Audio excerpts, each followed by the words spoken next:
C'était le 8 mars dernier. 7 décrocheurs empruntaient, comme ils disent, le portrait du président de la République dans 4 communes du pays du Mont-Blanc.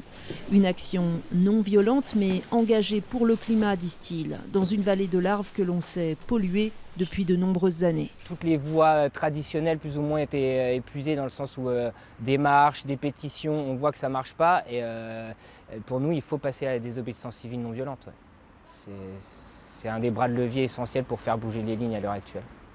Nicolas s'est retrouvé avec 6 autres citoyens appelés à comparaître le 27 juin dernier devant le tribunal de Bonneville pour vol en réunion. Jugement reporté au 17 octobre prochain. Alors, à quelques semaines de leur procès, les citoyens hauts-savoyards préparent leur défense et la mobilisation qui va avec. La relaxe de 2 de leurs collègues à Lyon est pour eux une décision historique, mais qu'ils n'espèrent pas unique. C'est une victoire quand même, on peut pas se cacher, hein, même si c'est relatif dans le sens où on aimerait plus que la victoire ça soit la baisse immédiate des émissions de gaz à effet de serre. Contrairement aux décrocheurs de Lyon, les 4 mairies hauts-savoyardes concernées ont porté plainte.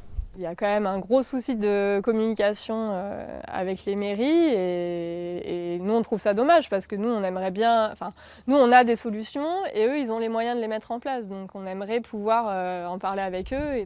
Ils sont assez réticents à ça, quoi. On a un peu l'impression de passer pour des terroristes. Les 7 activistes hauts-savoyards vont profiter de cette situation pour poursuivre leur devoir de vigilance critique dans un des départements au pic de pollution les plus importants de France.